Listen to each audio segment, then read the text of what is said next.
Hey there. Part of our core focus for this podcast is to share the stories of global nurses and other health workers around the world who are making an impact on their professions. In this Career Journeys special episode of Care Anywhere, I'm talking to Shailadi Gupta, CEO and founder of Kindshell Healthcare. She is a nurse and a holistic wellness coach who migrated from India to Canada and stumbled across an unexpected opportunity to help other Indian nurses to navigate that process. She had an entrepreneurial vision for helping those nurses prepare for and thrive in successful careers in Canada and other countries. We'll talk about how she did that and more in this episode. So don't go away. This episode starts now. Across global health systems, health workers on the front lines of care delivery are carrying more on their shoulders today than ever before. Workforce shortages are increasing, scope of practice is shifting, and skill sets are definitely evolving. In this podcast, we're setting the table for some powerful discussions with nurses, allied health professionals, regulators, tech innovators, and other thought leaders across the globe. Together, we're diving deep on the challenges and opportunities that loom large for recruiting, training, and equipping the health worker of the future. Welcome to Care Anywhere, the Global Health Workforce Podcast, brought to you by CGF&S International. Welcome back, everybody, to this episode of Care Anywhere. I'm Lea Sims, your host for our podcast. In this episode, I am excited to welcome Shailadi Gupta. Welcome, Shailadi, to the podcast. It's so nice to have you. Thank you, Leah. Thank you for this opportunity to be on this podcast, Care Anywhere. This is so good. Thank you. Yeah, glad to have you. So I'm excited to dive into your story. I know that our audience is going to be thrilled to hear about it and to learn of it. And so let's just begin with how you got started. We always start this podcast out, especially when we have nurses and other health workers on the podcast. We really love to hear how you got started in healthcare. What inspired you to seek a career in healthcare, and where did you get your training and education? So let's start there. Thank you. Thank you for asking that question, because it just makes me feel that I chose the right profession when I talk about healthcare and being a nurse. And it started from my home. My parents, they're both doctors. My dad is a pediatrician, my mom is a gynecologist, and in India, it's a traditional thing that if your parents are doctors, you need to become doctors. But by luck, or I don't know, by no fortune or fortune, I became a nurse because I did not get admission into a medical school. And it was a big social stigma for my parents to send their daughter to a nursing school. But my father and mother, they did not consider that as a barrier. They actually helped me, supported me into this profession, because they showed me this pathway will take me to become a global healthcare worker. And that just kept me going. So it started from there. I entered into a nursing school without knowing what nursing is, because it was just a career pathway. After grade 12, I had to do something. So I did my nursing from National Institute of Nursing Education in PGI Chandigarh, which is north of India. It was a great, great platform to develop my nursing and leadership skills. That's great. Wonderful. So let's talk about the opportunity landscape for nurses in India. You and I talked about that a little bit in our prep call. So what was that like for you there?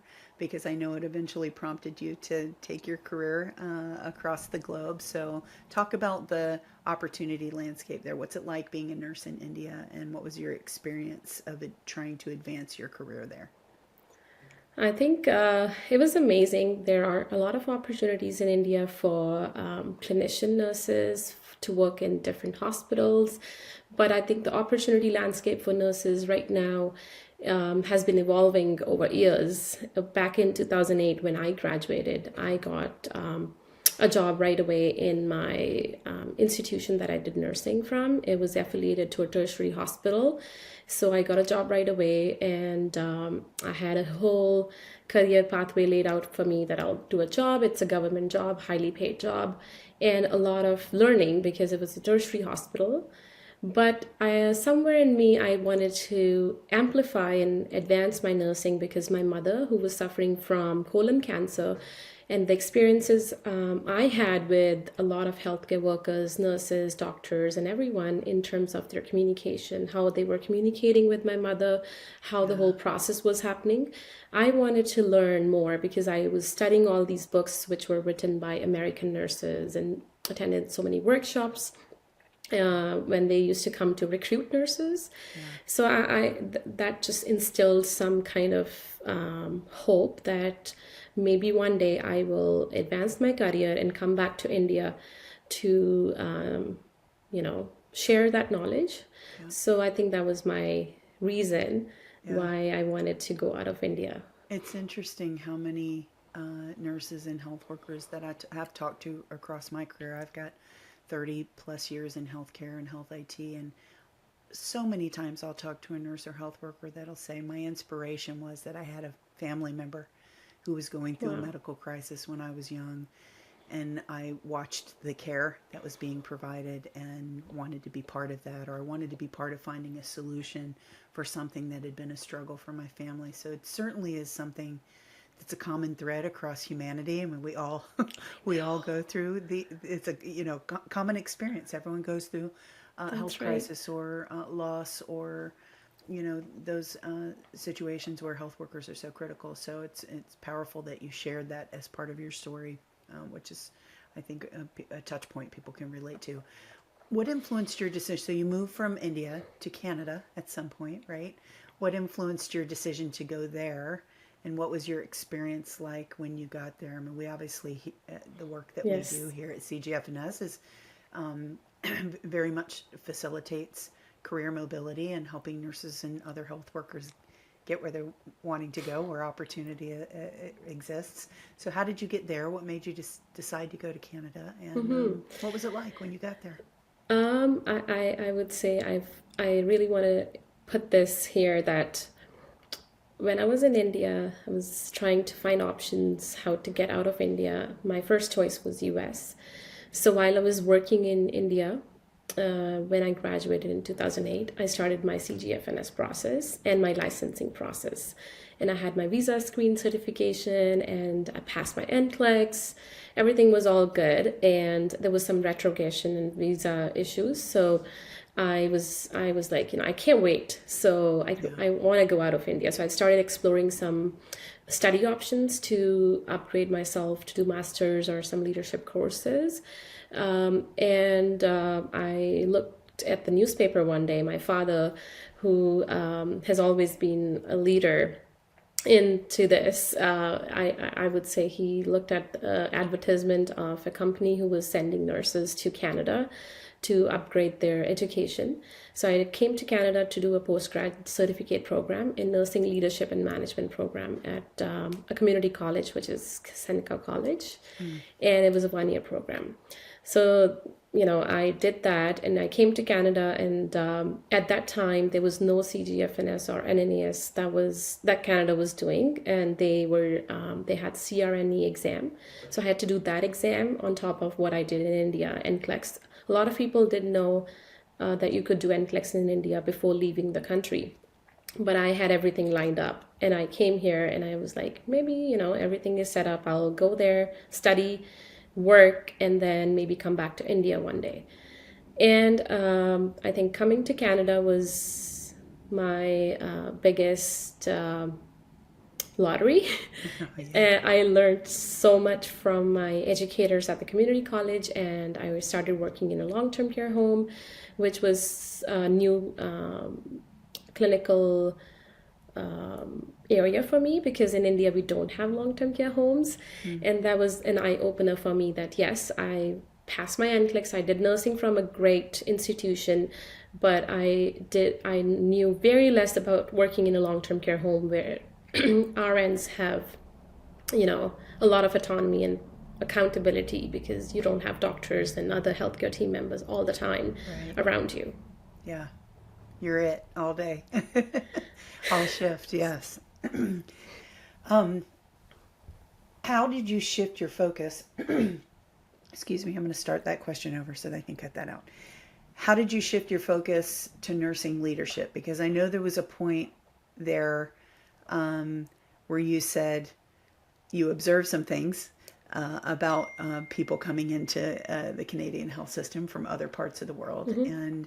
and some opportunities and barriers there that you saw. And you shifted your focus to helping other Indian nurses that are coming into Canada to find jobs and to explore opportunity. What brought that about? What were you seeing that you said, Yeah, oh, I so can be a solution to this? that Yeah. I know. So I came as a student, and there were many solutions and many places where a nurse who would come as an immigrant would go, but I was not an immigrant yet. And I looked for resources, and there was none. So I started doing my own homework, and a lot of gaps that I had identified were, obviously doing the acculturation piece and the acclimatization piece. No one wants to come up if you don't show up for them. I mean, Right. if you don't ask for help. But I had no idea whom to ask for help.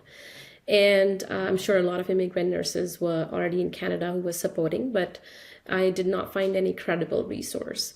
So that entrepreneurship and then that approach came in because I had suffered a lot to get my immigration. I had to work outside of Toronto area in rural areas to get my work permit extensions and all that stuff. And in the middle of that, my mother passed away in India, and I didn't know if I wanted to leave the country and stay in India forever and forget about all the hard work that I've done, or live up to my mom's dreams that yes, we need to do this to Yeah. advance healthcare, right? So I believe that the whole idea of opening an academy and mentorship platform came from there, that if I face those struggles, I don't want anyone else. Well, I can't take away their struggles, but I wanted to create something where they could go get that support, mentorship, and coaching. That's great. That you mentioned entrepreneurism there, which is such a critical thought and term, because I think a lot of times nurses and health workers think of their careers on sort of the trajectory of frontline care and then maybe education, but increasingly we're seeing nurses move into the entrepreneurial space and create, whether it's in technology or it's care model evolution Mm-hmm. or it's unique problem solving. And what you saw was an opportunity there, and your answer to that was to start an academy. So I'd love to talk about your academy. Where did you get that idea and how did you make that a reality? Because I think it's incredible that you didn't just say, I'll do some mentoring or I'll make Mm-hmm. some recommend. I'm actually going to open an academy. I'm going to do something formal that can address some of what I'm seeing. So talk about your academy. What's it called and when did you start it? Oh, this is exciting talking about my It is. baby. Yes. It, like, what, I have three kids, but I still consider Kindshell, which is the academy's name. Yes. Um, uh, it's my baby because I've nurtured it from day one. I was a professor at the community college, and I was leading the program for international nurses. And my dean, who had so much faith in me, gave me this whole cohort of nurses. So I was doing an orientation for them. And my first question to them was, what do you want to do after you finish your program? And 90% of them said, we don't know, because it's hard to get job in nursing in Canada, and we probably want to get our immigration status. That was Yeah. very shocking to know, because there was no vision that I saw in their answers. So I think that's where it started. I was like, you know what, I need to create some kind of program that gives them that vision, Yeah. that if you have come to Canada to study, you did not come here to just settle here. Yes, there are a lot of opportunities here, lifestyle change, financial security, but you also have to make sure that you start to work into your career pathway. Yeah. So that's where I left my job, my very good job in community college, because to start a business or to start something, you have to leave something. You know, Yeah. it can't be on both sides, especially when You have to overcome so many challenges. So I started with 6 students, not just from that college, but from different colleges. And they all passed their exams, they all got into jobs, and they became the role models for their friends and families. Yeah. So what is their experience like in the academy? What talk about that. What do you do with them when they're with you? Yeah. So, the first thing, as I said, I give them the vision, the career pathway, and the planning, and the education credential evaluation. So, in Canada, we give them the whole idea on how to apply for their NNAS, the Right. National Nursing Assessment Service, which is a sister company of CGFNS. So I kind of went through that process when I was in India, so I knew how it works. So we did workshops for them.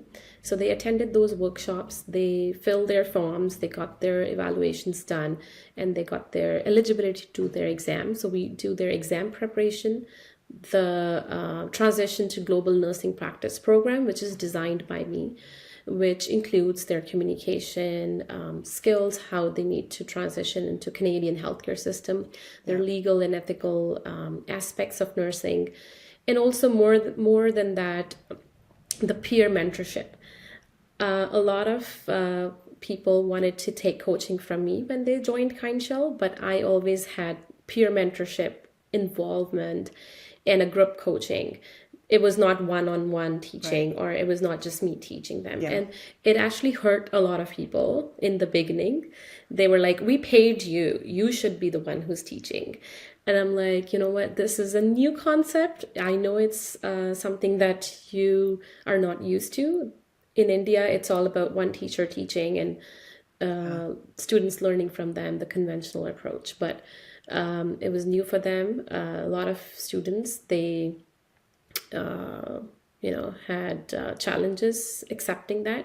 But I think the pathway for them was to learn two new things, Yeah. and the digital literacy. That's where most of the students were like, we don't want to go and research and do our R&D on the topics that you're giving. So I think the whole process involves start answering your question, Yeah. the evaluation, the exam prep, giving them opportunities where they can learn how to improve their interviewing skills, their resume preparation, connecting them to the employers.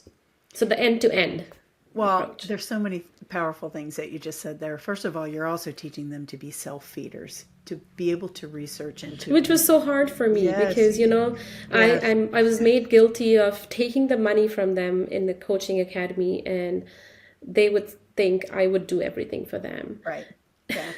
Sort of that, The spoon spoon feeding, feed, right? right? And we do need some of that. Some of our formal education is captured that way, but teaching critical thinking and teaching research skills and going out and be able to find and excavate and access those resources, whether it's clinical information or it's job application or it's registration for something. All those things are important.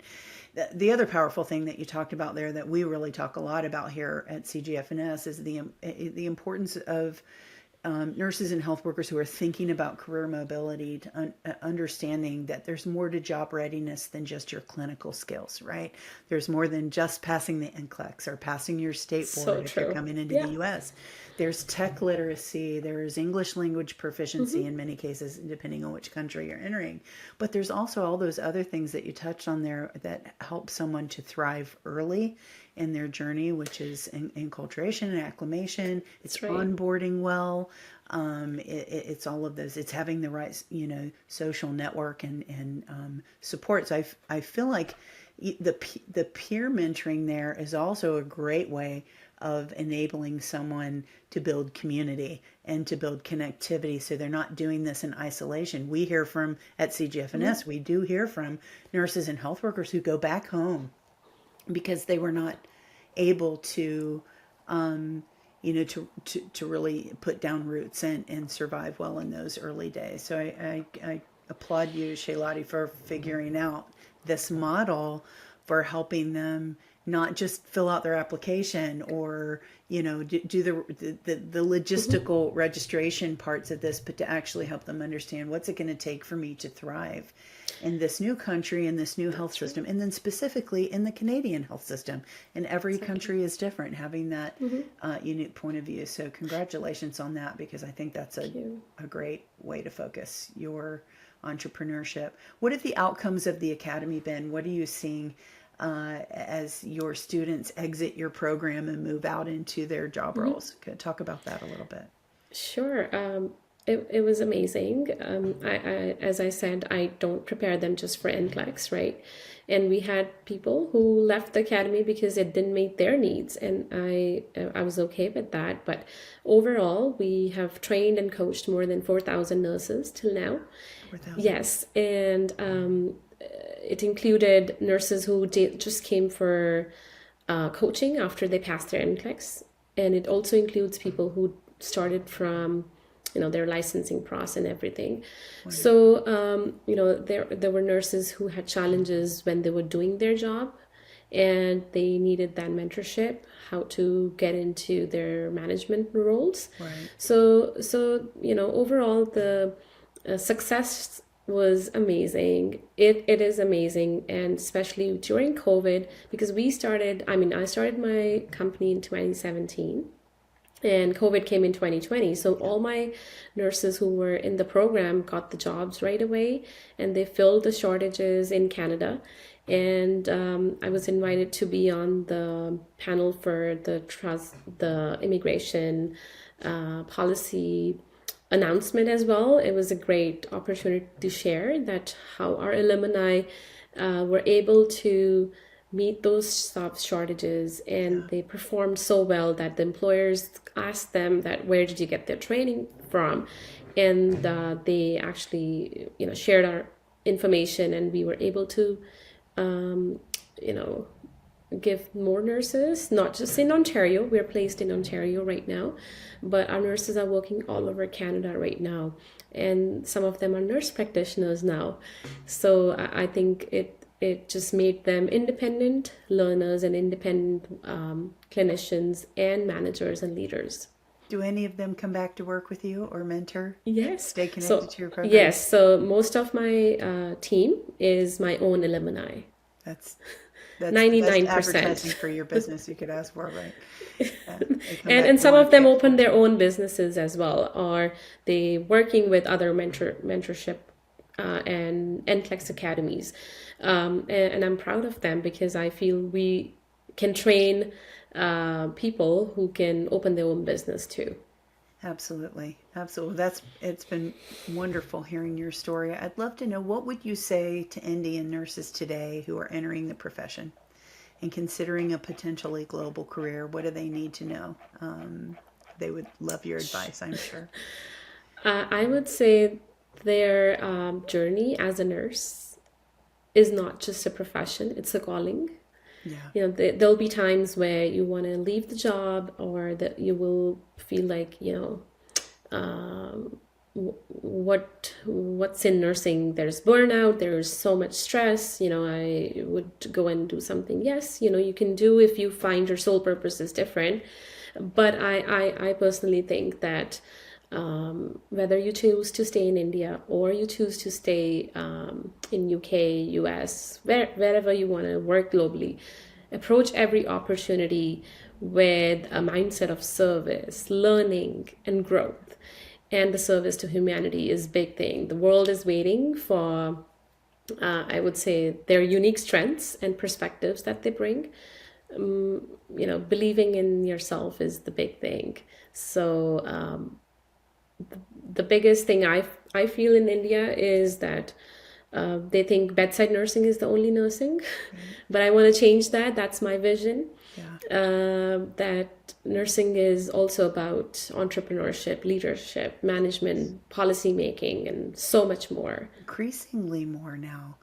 I mean, Yes. we hear a lot, of course, coming out of COVID about nursing shortage and burnout, and across all health professions, but especially in nursing. Certainly, There's been a lot of public attention paid to that, and there's a lot of things we could say are needed in terms of policy change or whatever. But there's also never been a time where nurses have had more a voice of influence around policy and tech development and the way care models are evolving. Some of the greatest innovation I'm seeing even in bedside care, in the evolution of bedside care, that are increasingly coming from nurses and others in the value chain of healthcare delivery. So it's exciting, and I think you really touched on the underpinning of all of that is service, the impact that you can make on the world.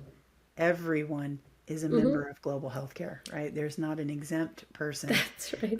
And my co-founder who is from IT, like my husband who is an information technology consultant, he says that, in the world of IT, technicians in India and other countries, they learn the global standards. And if you learn local, you can't grow global. So same for nurses, that they need to learn global skills. Even if they want to stay in India, they can have an American who is visiting for a knee surgery. They need to provide global care to them, right? Medical tourism is such a big thing now.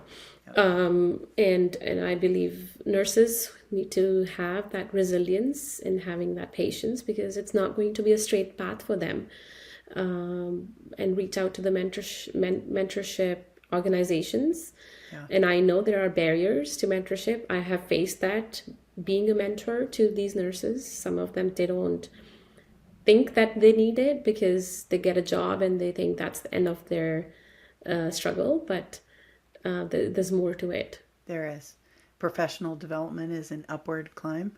And it certainly does take mentors. And I am certain the 4,000, which is an impressive number of students who've come through your academy, would point to that experience as foundational to their career trajectory. So thank you so much, Shailadi, for sharing your story, your passion, and your vision. For folks who want to find out more about your academy, where would they go? How do they find you? They'll go to my website, which is kindshell.com, which is under construction right now, because we are opening our business in India next year, because I feel they need to learn before they leave the country. So, the pre-arrival support and pre-arrival coaching will help them. And also for nurses who want to stay in India and they want to work with those global skills, we are opening Kindshell Healthcare for nurses in India. Beautiful. For our listeners, you can also find Shailadi on LinkedIn. So if you're interested in reaching out and connecting to her, make sure you do that through LinkedIn. Thank you so much for being here, for sharing your story. I applaud your dreams and your vision and the commitment it has taken to get there and what you've built. We love to hear these stories so much. Thank you for being here.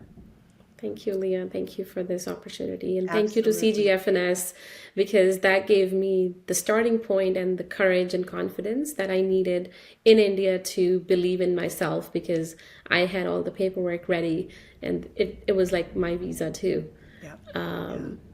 Go to some country outside of India and explore. We love being part of that journey. All right, everybody. Thank you so much for tuning in for this episode, this actual special episode of Care Anywhere, Career Journeys. We appreciate you being here. Tune in next time. Another episode is coming soon. Talk to you later. See ya. That's it for this episode of Care Anywhere. Thanks for joining us. We hope you'll tune in for future episodes where we will continue these powerful discussions about our global health workforce. If you missed any episodes, you can find them at cgfns.org/podcast or by subscribing to our channel on your favorite podcast platform. Just look for our podcast logo or search for Care Anywhere to find us. Thanks again, and we'll see you next time.